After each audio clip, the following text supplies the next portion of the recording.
नमस्कार, मैं राकेश परमार और आप देख रहे हैं महत्वपूर्ण मुद्दा। मित्रों, महत्वपूर्ण मुद्दे में आज विश्व में विश्व युद्ध का खतरा, तकनीक पर अक्षमता, भरोसे के लायक तकनीक है कि नहीं है, इस पर विस्तृत विश्लेषण से पहले एक जरूरी सूचना है। हाथ जोड़ के देश के समाचार चैनलों, समाचार से जुड़े पत्रकारों, यूट्यूबरों और खास तौर से पक्ष विपक्ष और निष्पक्ष के राजनीतिक दलों से एक प्रार्थना है कि पाकिस्तान के बर्बरता, आतंक के समर्थक और भारत में उसके आतंकी कार्रवाइयों की जो विस्तृत विवरण बताने के लिए भारतीय संसदों का प्रतिनिधिमंडल दुनिया के दौरे पर है, उसे भाजपा का नेता बनाने, मानने और प्रचारित करने का गलती ना करें। वो जितने लोग गए हैं वो सब भारत के नेता हैं, भाजपा के नहीं। खासतौर से मैं अपने भारतीय जनता पार्टी के मित्रों से यह कहना चाहूंगा कि अगर उसमें का कोई नेता, कोई संसद सदस्य भारत की बात को रखने में अपने पार्टी लाइन से आगे जा रहा है तो देश के अंदर उसका इस्तेमाल उस पार्टी के विरोध में ना करें। यह राजनीतिक सीख है जिसे दुनिया हमको थू थू ना करे। लेकिन मैं देख रहा हूं कि भारत के अंदर जो लोग इस ऑपरेशन का समर्थन कर रहे थे, वो लोग अब भारतीय प्रतिनिधिमंडल के बाहर जाने पर विरोध करने लगे हैं। कुछ लोग लाइन पार कर गए हैं, अपने ही पार्टी के नेताओं के भारत के बाहर कहे गए भारत समर्थन के बाद को भाजपा समर्थन का तगमा देने में जुटे हुए हैं।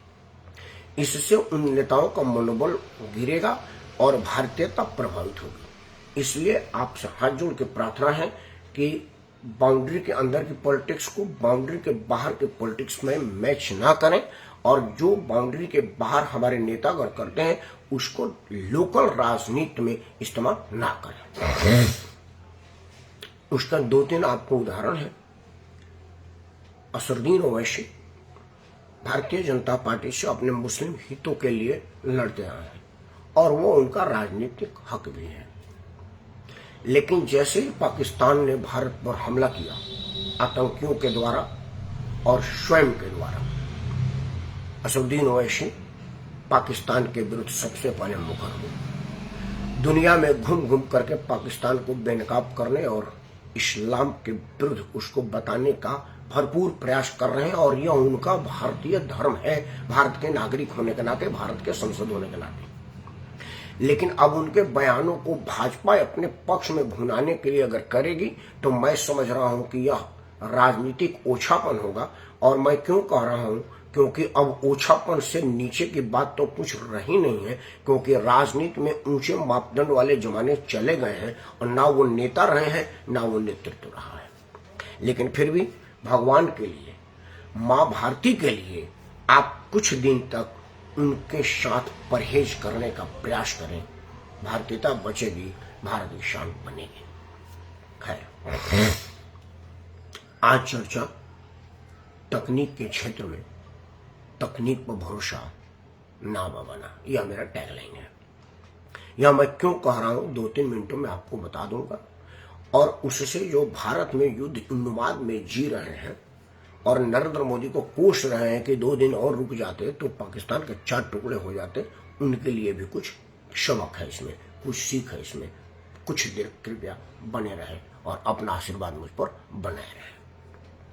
मित्रों, दुनिया में तकनीक के रूप में कुछ देश माने जाते हैं, जैसे रडार और मिसाइल तकनीक में इजराइल का कोई जवाब नहीं।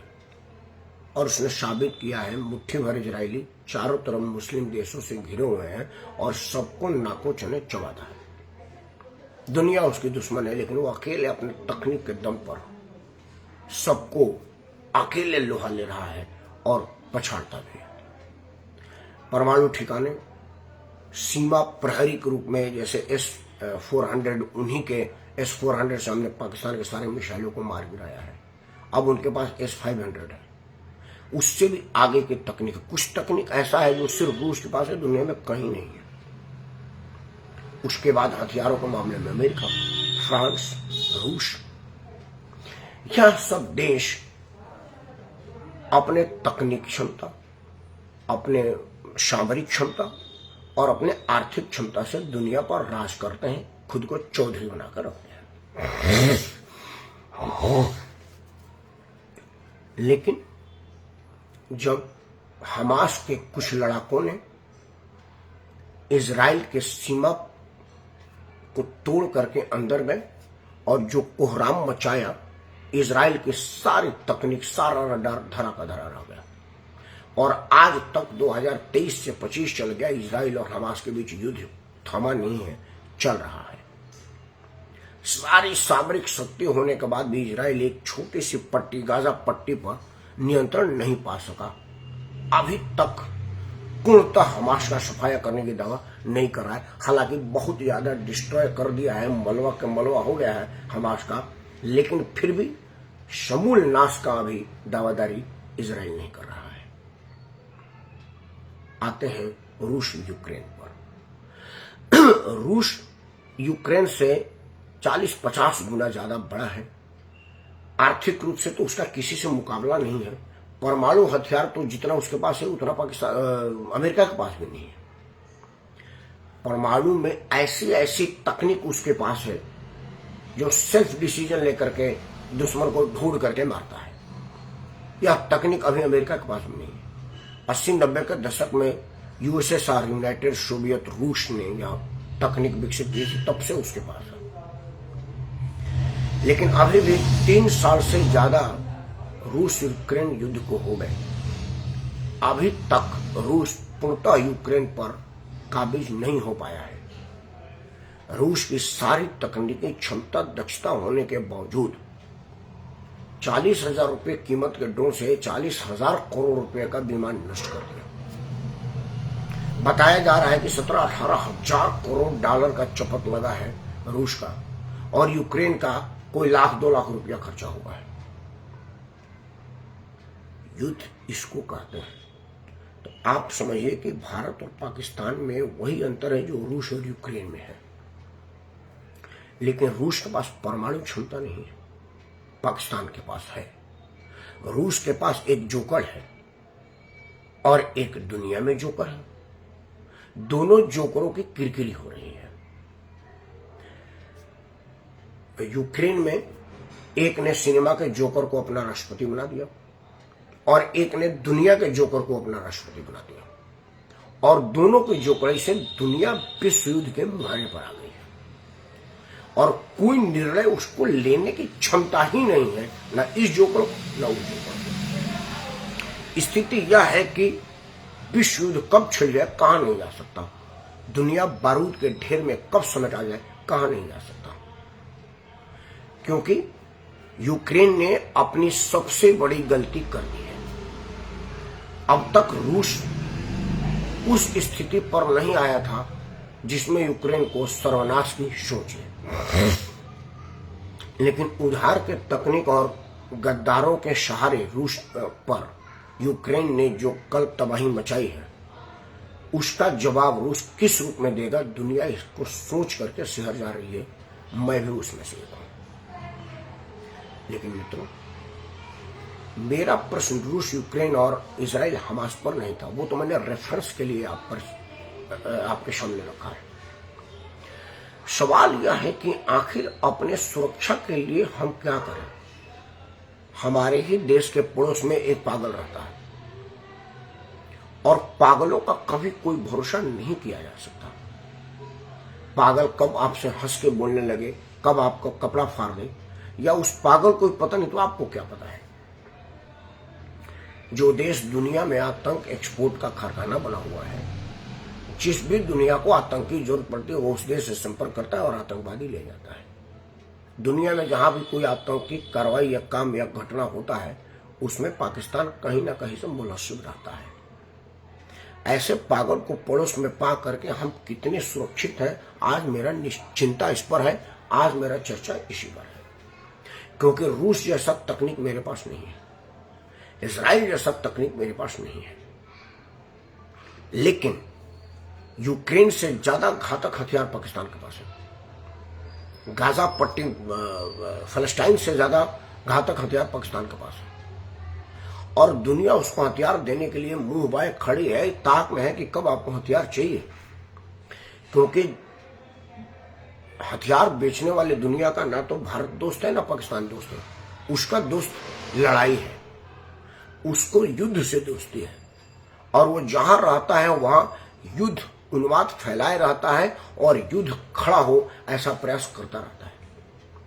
तो उसके युद्ध से हम शुद्ध रूप से परेशान हैं, प्रभावित हैं। इस बात पर मैं आज चर्चा कर रहा हूं, आपका आकर्षण कर रहा हूं। मित्रों, बताया जा रहा है कि जो यूक्रेन ने रूस पर आक्रमण किया वो यूक्रेन के सरजमी से नहीं हुआ, क्योंकि 5000-6000 किलोमीटर दूर जाकर के वार हुआ है। इतना ड्रोन तकनीक नहीं है, वो भी वो छोटी ड्रोन। जितनी छोटी ड्रोन है उसके लिए 5 किलोमीटर 10 किलोमीटर से लेकर के लोग बता रहे कि 20-22 किलोमीटर तक के ही रेंज में उसका वो रिसीवर काम कर सकता है। मतलब रूस के अंदर के गद्दारों को प्रभावित करके, प्रलोभित करके यूक्रेन ने यह हमला कराया है। उनको पता है कि उसका सजा क्या है। जैसे पुराने जमाने में हाथी के पांव से कुचलवा दिया जाता था, मीनार पर से नीचे गिरा दिया जाता था, जैसा सजा पुतिन देने के माहिर है, अपने दुश्मनों को बख्शते नहीं है।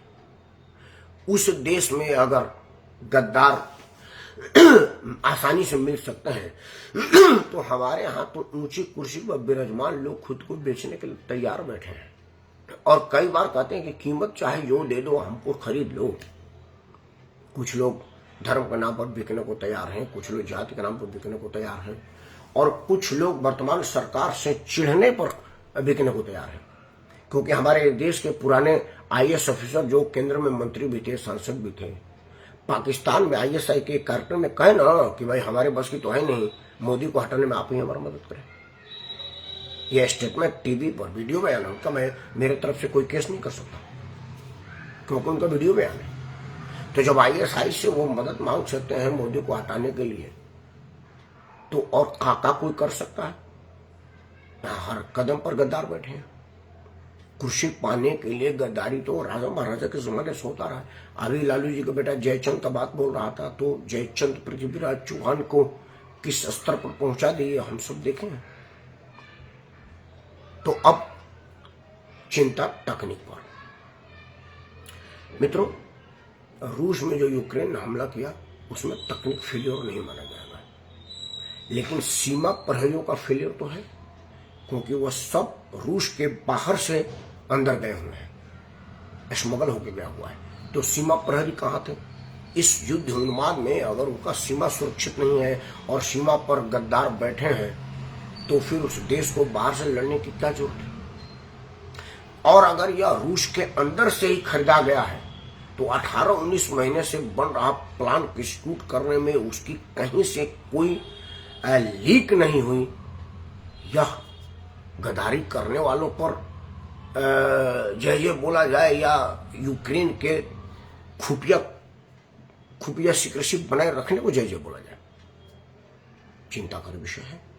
क्योंकि अगर सीमा के बाहर से स्मगल हुआ है तब भी रूस के लिए चिंता का विषय है, और रूस के अंदर से ही अगर ड्रोन खरीद करके यहीं मार दिया गया है तो और भी ज्यादा चिंता का विषय है। इस स्थिति में भारत को भी अब चौकन्ना रहने की जरूरत है।